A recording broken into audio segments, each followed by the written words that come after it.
जिंदगी की मायूसी को खुशी में बदलना चाहते हो तो ये वीडियो ज़रूर देखिए। जिंदगी हमेशा आपको दूसरा मौका देती है, इसलिए अपनी असफलता को खुद पर हावी ना होने दें। एक बार की बात है, गौतम बुद्ध अपने शिष्यों के साथ गांव से एक बड़े नगर की ओर जा रहे थे। गर्मी के दिन थे, रास्ता भी काफ़ी लंबा था। गौतम बुद्ध भी अपने शिष्यों के साथ बहुत देर से पैदल चल रहे थे। इस वजह से उन सबको प्यास लग गई। वहाँ से कुछ दूरी पर एक बरगद का पेड़ था। सभी लोग उस वृक्ष के पास पहुँचे। गौतम बुद्ध पेड़ की छांव के नीचे विश्राम करने लगे। गौतम बुद्ध ने अपने एक शिष्य को कहा, आप इस बरगद की छाया से 20 कदम दूर जाकर 2 बार परिक्रमा करके वापिस आओ। शिष्य वैसा ही करता है जैसा बुद्ध ने कहा था। परिक्रमा करने के बाद जब शिष्य गौतम बुद्ध के पास आया तो बुद्ध ने पूछा कि क्या आपको किसी ठंडी हवा का अनुभव हुआ था? शिष्य बोला, हाँ, उत्तर दिशा की तरफ मुझे कुछ ठंडी हवा का अनुभव हुआ था। शिष्य की ये बात सुन गौतम बुद्ध ने कहा कि उसी दिशा में चले जाओ, ज़रूर वहाँ से कुछ ही दूरी पर एक तालाब होगा। उस तालाब से सबके लिए पानी ले आओ। शिष्य उसी दिशा में जब कुछ दूर गया तो वहाँ सच में एक तालाब था। तालाब देख शिष्य बहुत प्रसन्न हुआ और तालाब के निकट जाकर तालाब से पानी भरने ही वाला होता है तब उसकी नज़र तालाब के दूसरी ओर जाती है। वहाँ कुछ स्त्रियाँ कपड़े धो रही थी। ये देख शिष्य मन ही मन सोचता है कि ये पानी तो गंदा हो गया है। लेकिन जब शिष्य ध्यान से तालाब के पानी को देखता है तो तालाब का कुछ पानी साफ दिखाई देता है। इतने में ही 2 बैलगाड़ी जोर से तालाब के किनारे से होती हुई निकलती हैं। बैलगाड़ियों के पहिए तालाब की मिट्टी के ऊपर इतनी जोर से निकलते हैं कि तालाब के नीचे बैठी हुई बहुत सारी मिट्टी तालाब के ऊपर आ जाती है, जिस वजह से तालाब का बचा हुआ पानी भी गंदा हो जाता है। ये देख शिष्य बिना पानी लिए क्रोध में गौतम बुद्ध के पास वापस लौट जाता है।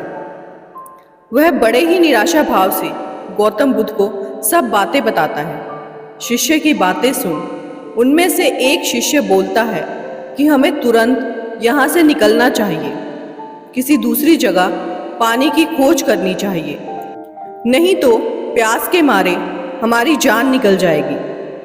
गौतम बुद्ध सभी को शांत होने के लिए कहते हैं और बोलते हैं कि धैर्य रखो, कुछ देर यहीं बैठो, उचित समय आने तक संयम बनाए रखो। सभी गौतम बुद्ध की बातें सुनकर शांत हो गए और चुपचाप वहीं पर बैठ गए। कुछ देर इंतजार करने के बाद गौतम बुद्ध फिर से एक शिष्य को उसी तालाब से पानी लाने के लिए भेजते हैं। शिष्य बिना कोई सवाल किए उसी तालाब से पानी लेने के लिए चला जाता है। तालाब का पानी देख शिष्य को यकीन नहीं हो रहा था कि पानी इतना साफ कैसे हो सकता है। ये देख शिष्य अंदर से बहुत खुश हुआ और वह तुरंत पानी लेकर गौतम बुद्ध के पास पहुंच गया। सभी ने पानी पीकर अपनी प्यास बुझाई, लेकिन अब भी सबके मन में एक सवाल था कि आखिर ये चमत्कार हुआ कैसे?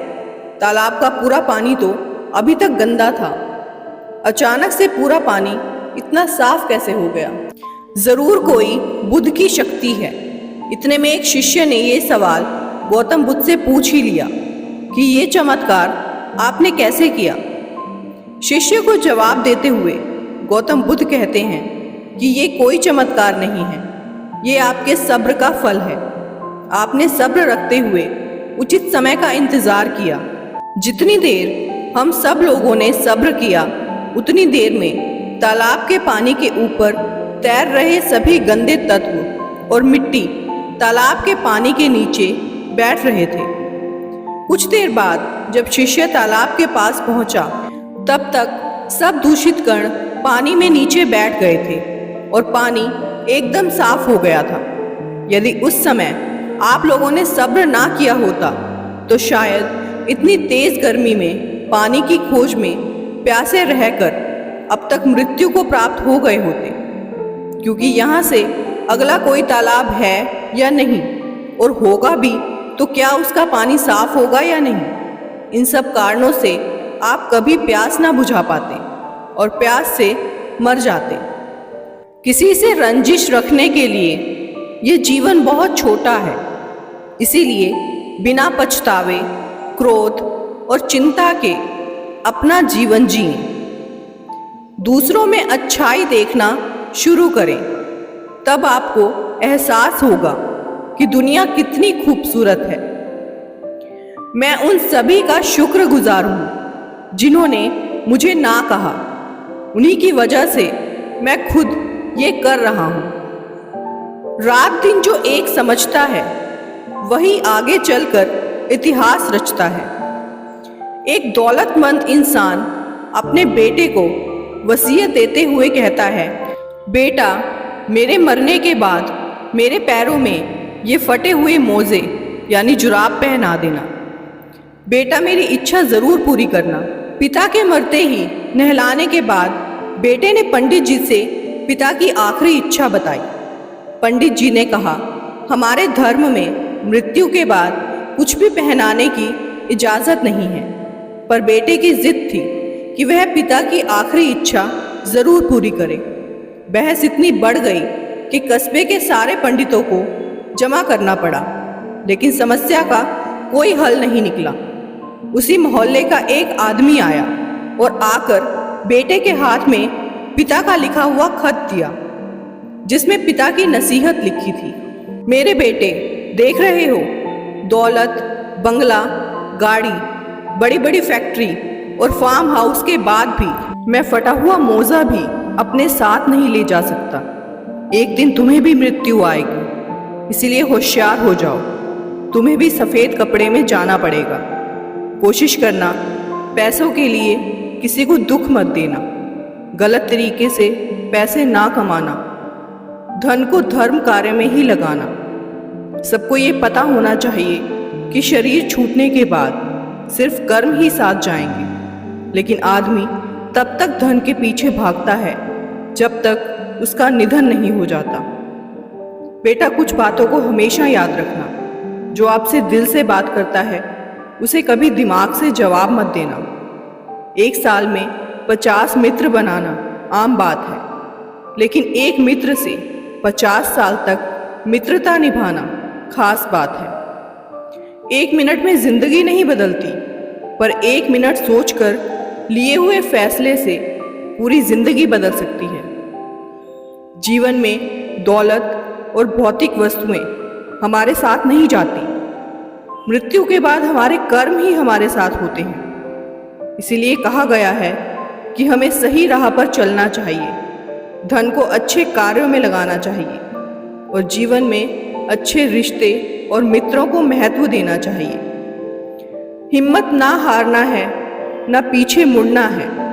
ठोकरें बहुत आएंगी, बस उसको पार करके आगे बढ़ना है। 2 चीज़ों के बारे में चिंतन करना छोड़ दो, दूसरों का सुख और खुद का दुख। जीवन की दिशा अपने आप बदल जाएगी। एक सफल इंसान के पीछे असफलता की कहानी ज़रूर होती है। ज्ञानी पुरुष धन से हीन भी बड़ा धनवान होता है, जबकि मूर्ख व्यक्ति धन होने के बावजूद भी निर्धन रहता है। जीवन एक रेलगाड़ी की तरह है, जब तक पटरी पर है सही है, पटरी से बाहर हुआ तो विनाश सुनिश्चित है। सिर्फ सपने देखना काफ़ी नहीं है, उन्हें पूरा करने के लिए मेहनत भी ज़रूरी है। इसीलिए असफलता आपको कमज़ोर नहीं बनाती, ये आपको सिखाती है। दोस्तों, आगे भी इसी तरह की वीडियोस देखने के लिए हमारे चैनल हार्वी मोटिवेशन को सब्सक्राइब ज़रूर करें और साथ ही वीडियो को लाइक और शेयर करना ना भूलें। वीडियो में अंत तक बने रहने के लिए आपका बहुत बहुत धन्यवाद।